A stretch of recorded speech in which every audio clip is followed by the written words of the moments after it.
오늘 이렇게 여러분들과 함께 대면 예배를 드리지 못하지만 이 자리에 우리 하나님의 은혜와 축복이 여러분 모두에게 함께 하시기를 축원합니다.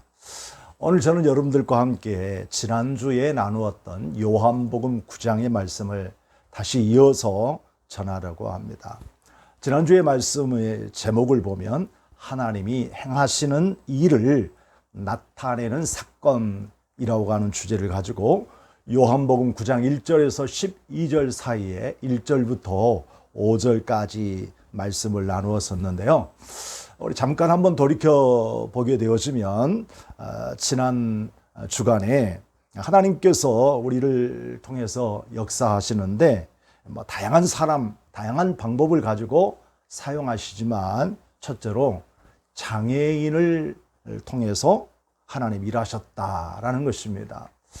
세상에 얼마나 참 똑똑하고 잘난 사람 많습니까? 그런데 하나님은 이렇게 잘난 사람, 똑똑한 사람도 사용하시겠지만 가장 약하고 어려운 장애인을 통해서 하나님의 일을 나타내 보이셨다라는 것이죠. 따라서 지금 내게 어떤 어려움이나 고난이 온다 할지라도 이 어려움과 고난 속에서도 하나님이 나를 통해서 큰 일을 나타내실 것이다 라고 하는 기대와 소망을 갖자라고 말씀했었죠. 또 이어서 말씀드리기를 우리 예수님은 편견을 다 깨뜨려 버리셨는데요. 거기 이렇게 앞을 보지 못한 한 사람을 예수님이 주목하고 보고 있을 때 제자들이 물었어요. 선생님, 이 사람의 지금 앞을 보지 못한 이 문제가 자신의 죄 때문입니까? 아니면 부모님들의 죄 때문입니까? 라고 물었어요. 이런 생각을 가진 사람들은 지금 현재에도 꽤 많이 있죠. 어떤 누군가가 사고를 당했다든지 장애를 입었다든지 하면 다 죄 때문이다. 죄값으로 이런 일이 일어난다. 이런 사람들은 남들을 정죄하기가 쉽지요. 그런데 우리 예수님께서는 이렇게 제자들과 생각이 전혀 다르게 놀라운 말씀을 해주셨는데 이 사람은 나면서부터 이렇게 앞을 보지 못한 것이 곧 하나님의 일을 나타내기 위함이다 라고 말씀했습니다. 그래서 이 세상의 모든 일들은 다 주님의 뜻을 찾고 그 주님의 뜻을 발견할 때에 우리가 어떤 상황에 있든지 절망하지 아니하고 복되신 우리 하나님을 찬양하게 될 줄 믿습니다. 혹시나 여러분들 이렇게 사람들을 보고 장애인이나 또 병든 사람이나 또 어려운 사람을 보고 다 당신 죄값이야 정죄하지 마시기를 축복합니다. 그리고 세 번째는요, 이 예수님께서 이 시각장애인을 결론적으로는 고쳐주셨거든요. 그러니까 기적을 행하시게 된 거죠. 예수님은 아무나 할 수 없는 이 불치의 병이라 할지라도 고쳐주시고 치료해 주시는 전능하신 하나님이셨습니다. 그러므로 오늘 저나 여러분들이 이 땅 위에서 비록 힘들게 아파하고 어려운 일들이 있다 할지라도 우리 주님 앞에 나오면 무슨 질병이든 무슨 문제이든 하나님 고쳐주시고 해결해 주실 줄 믿습니다. 그러므로 할 수 있다, 하면 된다라고 하는 믿음을 가지시고 꼭 나오시기를 주의 이름으로 축복합니다. 여기까지 지난주에 드린 말씀이었는데요. 이제 이어서 네 번째, 다섯, 여섯 번째의 이야기를 이어가도록 하겠습니다. 특별히 이 네 번째 오늘 말씀 6절부터 7절을 보게 되어지면 예수님 이런 명령을 하세요. 실로암 못에 가서 씻어라. 실로암 못에 가서 씻어라 라고 말씀하시는데요. 여기에 이 말씀에 보면 예수님께서 이 시각장애인을 어떻게 치료해 주시고 있는지를 잘 알려주시고 있는 대목입니다. 자, 예수님은 실로암에 가서 씻어라 라고 말씀하실 때 6절, 7절을 한번 볼까요? 이 말씀을 하시고 땅에 침을 뱉어 진흙을 이겨 그의 눈에 바르셨다라고 말씀하고 있습니다. 그냥 보내시지 아니하고 이 시각장애인을 위해서 저 땅에다가 침을 뱉고 그것을 이겨서 눈에다 바르신 이후에 가서 이제 씻어라 이렇게 명령을 하셨던 것입니다. 자, 예수님께서는 이 시각장애인들을 치료하기 위해서 그냥 보내시면 될 텐데 왜 침을 바르셨을까? 왜 진흙을 이겼을까? 자세히 알 수는 없습니다만 예수님이 이런 일을 종종 하셨어요. 마가복음 8장 22절부터 28절의 말씀을 보면 벳세다에서 맹인의 눈을 침을 뱉으시면서 안수해 주시고 눈을 뜨게 해주신 사건도 있고요. 또한 7장 마가복음 7장 31절에서 37절의 말씀을 보게 되어지면 갈릴리 호숫가에서 듣지도 못하는 귀머거리, 말을 제대로 하지 못하는 이렇게 언어장애자, 이 사람의 양 귀에다가 손가락을 넣으시고 그 다음에 침을 뱉으셔서 그의 혀에 대시며 에바다 하시니 그 귀가 열리고 혀에 맺혔던 것이 다 풀려져서 말을 정확하게 하더라라고 하는 말씀이 있어요. 이때 보게 되어지면 많은 각양각색의 병자를 치료하시던 하나님이 침을 뱉어서 사용하시던 것을 볼 수가 있어요. 그러면 왜 예수님은 이렇게 침을 사용하셨을까요? 예수님의 침에는 무슨 특별한 성분이 있었을까요? 아니면 진흙 속에 아주 신통한 능력이 있어서 이 흙을 사용했을까요? 잘은 알 수는 없습니다만 다만 이 대목에서 저는 연상되어진 것이 있습니다. 그것은 바로 우리 하나님께서 우리 인류, 인간을 지으실 때 흙을 빚으셔서 그리고 그 코에다가 생기를 불어넣으시니 생명이 되었다, 사람이 되어졌다 라고 말씀하셨는데요. 정말 우리 주님께서는 앞을 보지 못한 이 맹인을 치료하시고 고쳐주실 때 새로운 재창조를 해주셨던 것 아니냐, 새롭게 완전히 변화시켜 주셨던 것 아니냐라고 생각이 되어지는데요. 우리 여러분들 주님의 은혜 가운데에서 이렇게 새롭게 변화되어지시기를 축복합니다. 또 어떤 사람은 이렇게 해석하더군요.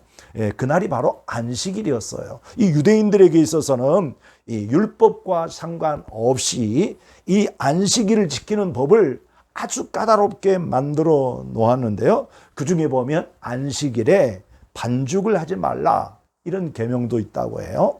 또 안식일에는 침을 바르지 말라라고 하는 이런 이제 법이 있다고 합니다. 그런데 우리 예수님께서는 안식일의 주인이시잖아요. 지금 여기 바리새인들과 또 다른 많은 종교 지도자들 앞에서 참된 구원의 주님이 누구인가를 명확하게 알려주시기 위해서 아마 주님께서 이렇게 진에게다가 침을 발라서 진 이기는 일을 하셨고, 그리고 손으로 발라서 이제 그에게 저 실로암에 가서 씻어라 이렇게 명령하신 것 아닌가라고 이야기하는 분도 있습니다. 그런데요, 저는 이런 것도 저런 것들도 충분히 가능성이 있어 보여요. 그런데 정말 중요한 것은 오늘 치료의 방법보다 치료하시는 예수님을 바라보자라고 하는 것입니다. 예수님께서 어떤 방법으로 치료하셨는지 그거 그다지 중요하지 않아요. 왜냐하면 예수님께서는 때로 말씀으로 이렇게 하셨고요, 때로는 안수기도 하시고요, 다양한 방법으로 병자들을 치료하셨는데 그 치료자는 누구예요? 바로 우리가 믿는 그리스도 예수님이시다라고 하는 것이죠. 내가 무슨 병에 걸렸든지, 내가 어떤 상황에 이르렀든지 아픈 사람들은 우리의 치료자 되시는 예수 그리스도 앞에 마음을 내어놓고 나와 주님 말씀에 순종하기만 하면 반드시 이와 같은 기적의 역사가 일어나게 될 줄 믿습니다. 오늘 사랑하는 성도 여러분, 제가 비록 영상으로 예배를 드리고 있지만 이 자리에 함께 하신 하나님이 지금 여러분들과 함께 하시고 이제 우리 주님께서 저와 여러분을 치료해 주시되 언제든지 어떤 상황 가운데 있든지 이렇게 치료해 주시는 치료자이심을 믿으시기 바랍니다. 자, 그리고요, 오늘 이 본문의 말씀에서 우리가 배워야 할 교훈이 있는데 그것은 바로 하나님께서 무슨 말씀을 하시든지 어떻게 명령을 하든지 우리는 순종해야 한다는 것입니다. 순종하게 되어질 때 바로 그 자리에서 그때의 기적이 일어나는 것입니다. 7절 말씀 이런 내용이죠. 실로암 못에 가서 씻어라 이렇게 명령하셨는데 그 뒷부분에 보면 뭐라고 얘기하느냐, 이에 가서, 그러니까 명령하니까 그 말씀대로 앞을 보지 못한 이 맹인이 가서 씻었더니 밝은 눈이 되어졌다. 그리고 돌아왔다라고 말씀하고 있습니다. 우리 예수님 명령이 좀 부당하고 예수님 명령이 너무 지나치고 예수님 명령이 좀 부담되어진다라고 생각할지도 모르겠죠. 여러분 정상적인 사람이라면 여기 뭐 실로암에서 가서 씻어라라고 할 때 그리 멀지 않는 곳이기 때문에 쉽게 갈 수 있을 거예요. 하지만 이 사람은 앞을 보지 못한 장애인 아닙니까? 사실 100m만 가도 힘들어요. 그런데 이 사람에게 저 실로암에 가서 이렇게 씻어라 라고 명령을 했으니까 굉장히 부담스러울 수 있지요.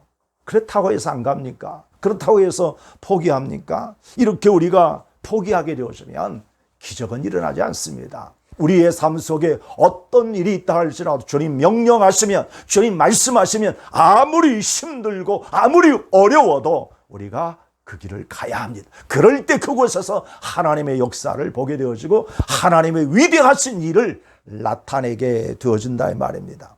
사실 앞을 보지 못한 이런 장애인은요, 사실 평생에 단 한 번만이라도 내가 사랑하는 사람, 부모 혹은 자녀들, 내 형제들, 그 사랑하는 사람들을 단 한 번만이라도 보고 싶어 하는 것이 이분들의 갈망 아니겠어요?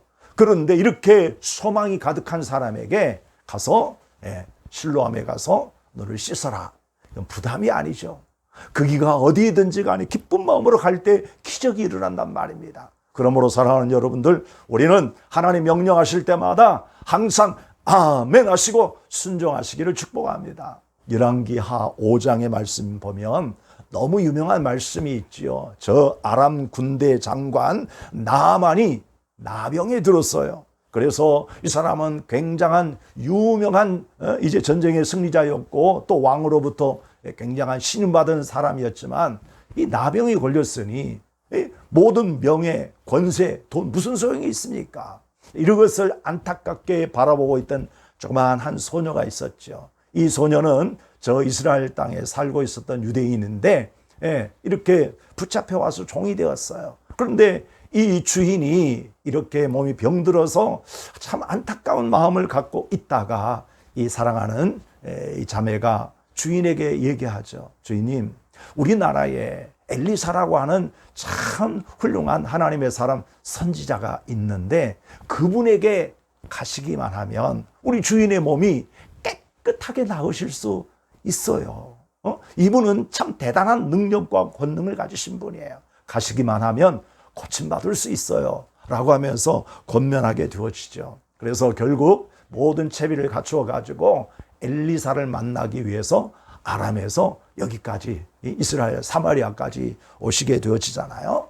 아마도 이 군대 장관은 그랬을 거예요. 내가 이렇게 가게 되었으면 적어도 군대 장관이기 때문에 이 엘리사가 자기에게 달려나와서 이렇게 환영해주고 잘 오셨다고 하면서 극진한 대접을 하면서 고쳐주지 않을까라고 생각을 했는데 이 엘리사는 나오지도 아니하고 요단강에 내려가서 7번 목욕하라고 하잖아요. 너무 분노했습니다. 너무 화가 났습니다. 그래서 돌아가려고 합니다. 자기네 나라 저 아람 땅에 얼마나 깨끗한 이 강이 있는데 이렇게 지저분한 요단강에서 목욕하라고. 그래서 분노하면서 돌아가려고 할 때에 신하들이 막지요. 장군님 아닙니다. 아니 이보다 더한 명령을 한다 할지라도 못할 게 뭐 있습니까? 이 정도면 정말 쉽고 얼마든지 할 수 있는 일 아니겠습니까? 설득하고 설득해서 마침내 이 나아만 장군이 엘리사의 말씀에 따라 요단강 물에 들어가서 7번 적셨더니 기적이 일어났잖아요. 깨끗하게 치유를 받았잖아요. 그래서 하나님 과연 살아계시는구나 하는 것을 알게 되어진 것입니다. 사랑하는 여러분, 우리 하나님은 이처럼 지금도 역사하고 계십니다. 못할 것이 없습니다. 얼마든지 말씀에 순종하는 사람들에게 하나님은 기적을 나타내게 될 줄 믿습니다. 순종하십시다. 하나님 일하심을 보시게 될 거예요. 또 굉장히 중요한 또 하나의 영적 교훈이 있습니다. 오늘 여기 말씀 7절 끝부분, 7절 중간 부분을 보게 되어지면 괄호가 열려 있고 닫히는데요. 자, 이 괄호 속에 담겨져 있는 글이 뭐죠? 실로암이라고 하는 말의 뜻을 번역해 주고 있어요. 무슨 뜻입니까? 실로함은 번역한 즉 보냄을 받았다라는 뜻이라는 겁니다. 아니, 왜 이 성경에서 이렇게 이 번역을 해 주실까?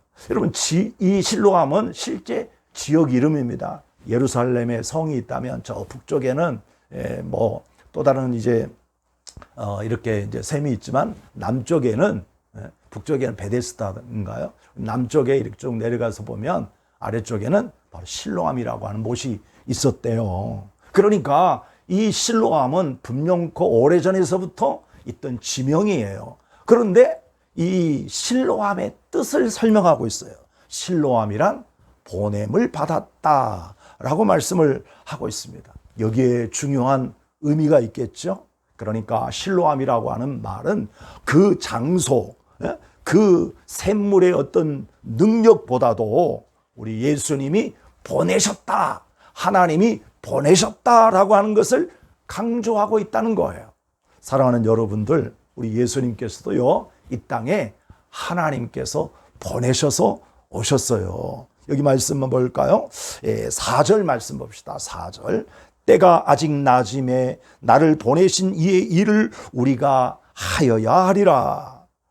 지금 낮인데 나를 보내신 분이 계시고 그 보내신 분의 일을 하여야 하리라 라고 말씀을 하고 있어요.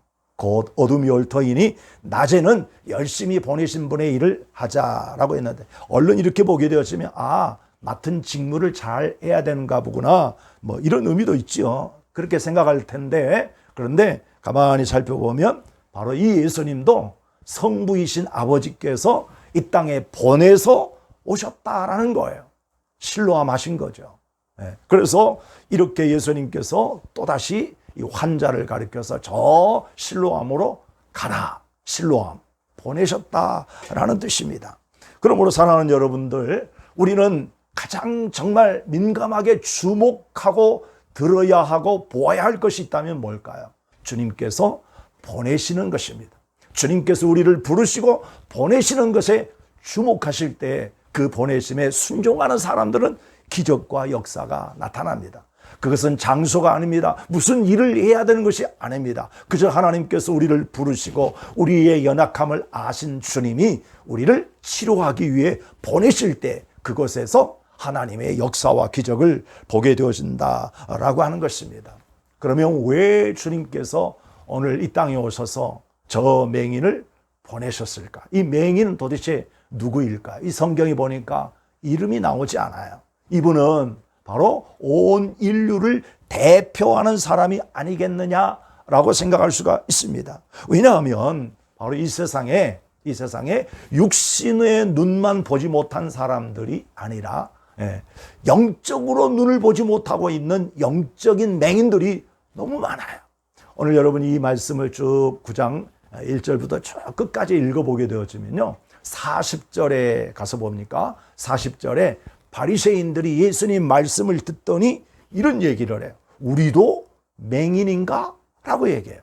그러니까 주님께서 의도하는 것은 뭐냐 하면 이 땅에 영적으로 앞을 보지 못한 이 맹인들이 눈을 떠야 된다라고 하면서, 바리새인들 당신들도 눈을 떴다고 하고 있지만 실상은 보지 못한 맹인들과 똑같은 사람입니다 라고 하면서 오늘 이 땅에 영적으로 앞을 보지 못한 맹인들이 많다라고 얘기하고 있습니다. 여러분, 우리 교회는, 여러분들 가운데는 영적으로 맹인들이 없습니까? 우리 주님을 보고 계시나요? 이 바리새인들은 눈앞에 계신 예수님을 보고 있어요. 육신의 모습은 보고 있지만 보고도 그가 하나님의 아들이라는 사실을 알지를 못해요. 그가 우리의 참된 구원자라는 것을 알지를 못해요. 그래서 이 예수님을 박해하게 되어진 것입니다.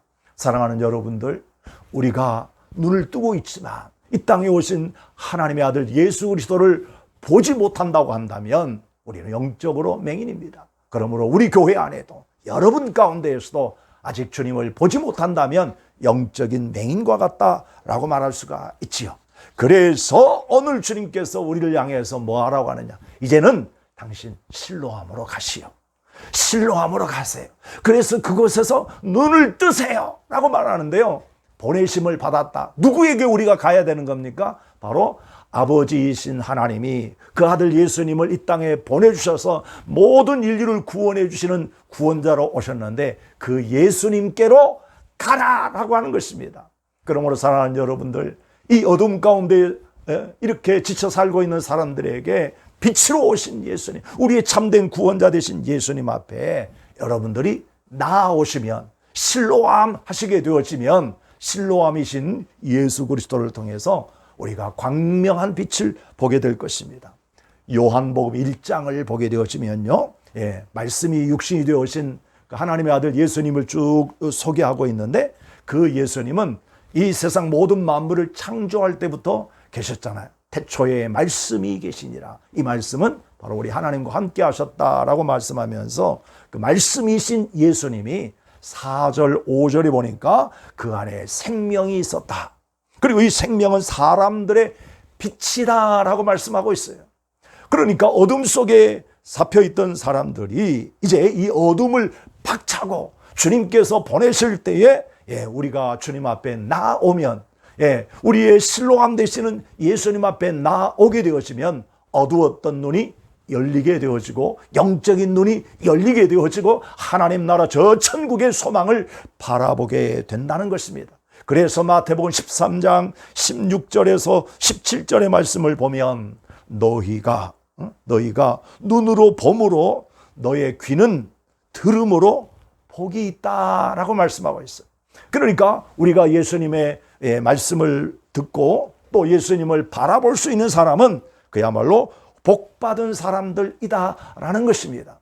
저는 오늘 여러분 마치 세례 요한과 같이 보냄을 받은 자로서 우리의 빛이신 예수님을 증거하고 나타내는 일에 최선을 다하고 있습니다. 여러분, 예수님께서 앞을 보지 못한, 평생에 한 번도 보지 못했던 나면서부터 시각장애인이었던 이 사람에게 실로암에 가서 시술할 때 기적적으로 눈이 떠졌던 것처럼 오늘 여러분이 예수님 앞에 나오기만 하면 빛이신 우리 주님께서 여러분을 환하게 비춰주시면서 하나님의 나라 천국을 경험하게 하시고 은혜 받게 해주실 줄 믿습니다. 그러므로 오늘 여러분들 우리 힘들어도 실로암 해야 됩니다. 보내심을 받을 때 가야 된단 말입니다. 그게 어디든지 중요하지 않습니다. 멀 수도 있고 가까울 수도 있어요. 어디에든지 주님이 계신 그곳을 향해서 우리가 나아가야 하는 것입니다. 그럴 때 맹인의 눈이 확실히 떠졌던 것처럼 오늘 저와 여러분의 눈이 떠지고 위대하신 하나님 나라를 경험할 수 있기를 주님의 이름으로 축복합니다. 자, 다섯 번째는요, 이제 이 고침을 받게 되어진 이 시각장애인이 어떻게 반응하는지 한번 봅시다. 7절의 끝부분에 이렇게 말하죠. 이에 가서 씻고 밝은 눈으로, 그 다음 뭐라고 그러죠? 왔더라 라고 얘기하고 있어요. 돌아왔다라는 거예요. 그러니까 이 사람은 가서 눈을 씻다고 보니까 눈이 활짝 열려진 것 아니겠어요? 빛을 보게 된 것 아니겠어요? 세상 처음으로 이렇게 세상의 빛을 보게 되어진 거예요. 얼마나 감격스러웠을 거예요. 이렇게 감격스러울 때 사람들의 반응을 좀 보게 되어지면 어떤 사람들은 그 자리에서 너무 좋아가지고 거기에서 취해버리는 사람들이 있고요. 또 어떤 사람들은 가장 좋아하고 사랑하는 사람에게 자신의 모습을 보여주기 위해서 달려가는데 부모님이나 형제들이나 사랑하는 사람에게 나 나았어, 나 고침받았어 하고 갈 수 있겠지요. 그런데 이 사람은 돌아왔어요. 자, 이것은 치료자이신, 자기를 고쳐주신 예수님을 만나보고 싶었기 때문이 아닌가 이렇게 생각을 해봅니다. 사랑하는 여러분, 오늘 하나님은 분명 살아계세요. 그리고 놀라운 기적과 역사를 행하십니다. 반드시 우리를 고쳐주십니다. 여러분들이 이렇게 은혜를 입었으면 어떻게 반응을 해야 되느냐? 주님께 돌아와서 주님께 감사하는 사람들이 되어야겠죠. 지난 맥주절 감사절을 앞두고 제가 누가복음 17장에 나병 환자 10명 중에 한 사람 이야기를 나누었던 적이 있습니다.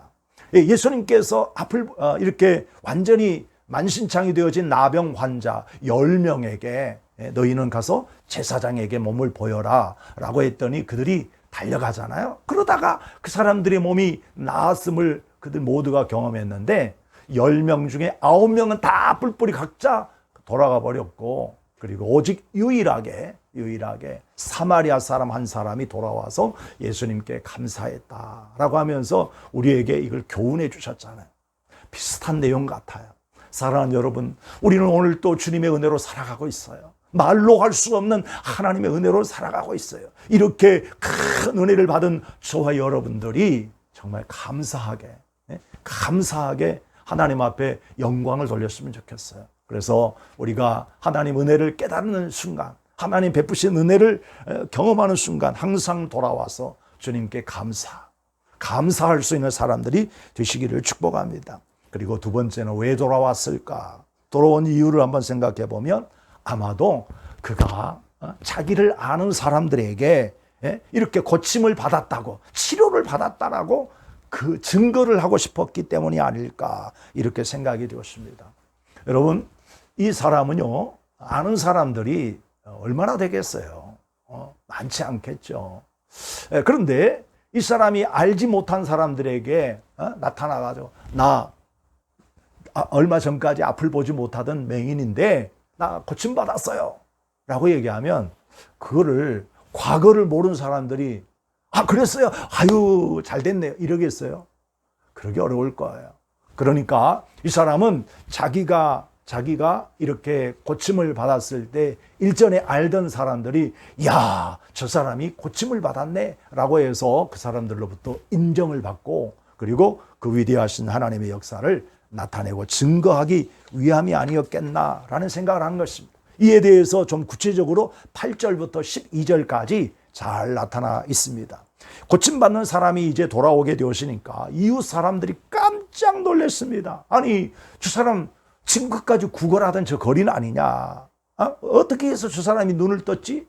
그랬더니요, 어떤 사람들은 아니라고. 저 사람은 그 사람이 아니라고. 그냥 비슷해 보이기는 하네. 라고 하면서 이렇게 사람들이 막 설왕설래 하는 거예요. 그때에 이 사람이 얘기를 합니다. 여러분, 맞습니다. 그 사람이 접니다. 바로 제가 눈이 떠졌습니다 라고 하면서 그 사람들에게 증거를 하니까 사람들이 다 놀랬다, 이런 얘기예요. 자, 그러면 도대체 내가 어떻게 해서 이렇게 고침을 받았느냐 궁금하지 않겠어요? 그래서 사람들이 물었어요. 도대체 어떻게 해서 당신이 이렇게 눈을 뜨게 되어졌느냐라고 물어보니까 오늘 11절에 이렇게 말씀하시죠. 대답하되 예수라 하는 그 사람이 진흙을 이겨 내 눈에 바르고 나더러 실로암에 가서 씻으라 하기에 가서 씻었더니 보게 되었습니다. 있는 대로, 사실대로, 경험한 대로 이렇게 고백을 하게 되었습니다. 참으로 놀라운 역사입니다. 하나님의 위대하심을 찬양할 수 있는 아주 놀라운 기회가 되었습니다. 주님께서 말씀하신 것처럼 이 사람은 아버지의 죄도, 이 사람은 자기의 죄도 아닌 바로 하나님의 영광을 드러내기 위해서 하나님이 이렇게 작정한 사람이라고 하셨는데 바로 그 일이 이루어진 것입니다. 놀라운 역사가 일어나게 되어진 것입니다. 사랑하는 여러분, 하나님은 실패하지 않습니다. 하나님은 우리를 후회하지 않아요. 하나님의 선한 뜻대로 창조하셨고 하나님이 우리를 선한 방법으로 인도하시는데 절대로 실패하지 않는다, 이 말입니다. 그러므로 여러분과 제가 진짜 예수님을 믿고 믿음 안에 있다고 한다면 절대로 낙심하지 마십시다. 반드시 우리가 하나님의 위대하신 일을 나타내고 증거하게 될 줄 믿습니다. 우리는 비록 육신의 눈은 떠져 있지만 영적인 눈이 어두워진 이런 영적 맹인이라고 한다면 오늘 주님께서 실로암 하실 때 보내심을 받는 그곳으로 가야 합니다. 바로 그것은 오늘 이와 같은 아름다운 교회가 아닐까요? 우리 주님이 임재하시는 이 성전이 아닐까요? 여러분과 제가 함께 모일 때마다 이곳에서 하나님을 높이고 찬양하는 이 위대한 역사가 얼마나 하나님께 영광이 되어지겠습니까? 매일매일 한 주간마다 우리가 경험하는 모든 일들 가운데 하나님께 영광이 되어지고 존귀와 찬양이 되어줄 수 있는 하나님의 일을 나타내는 저와 여러분 되어지시기를 축복합니다. 그동안 앞의 것이 보이지 않고 그리고 먼 미래가 보이지 아니하는 암담한 삶을 살아오셨다고 한다면 이제야말로 영적인 눈이 열려지고 하나님 나라를 바라보며 천국의 그 보좌에 계신 우리 주님을 바라볼 수 있는 영적인 신령한 사람들이 다 되어지시기를 주의 이름으로 축복합니다. 이 같은 은혜와 축복이 오늘 저나 여러분 가운데 역사하시기를 주님의 이름으로 축원합니다. 축원합니다. 아멘.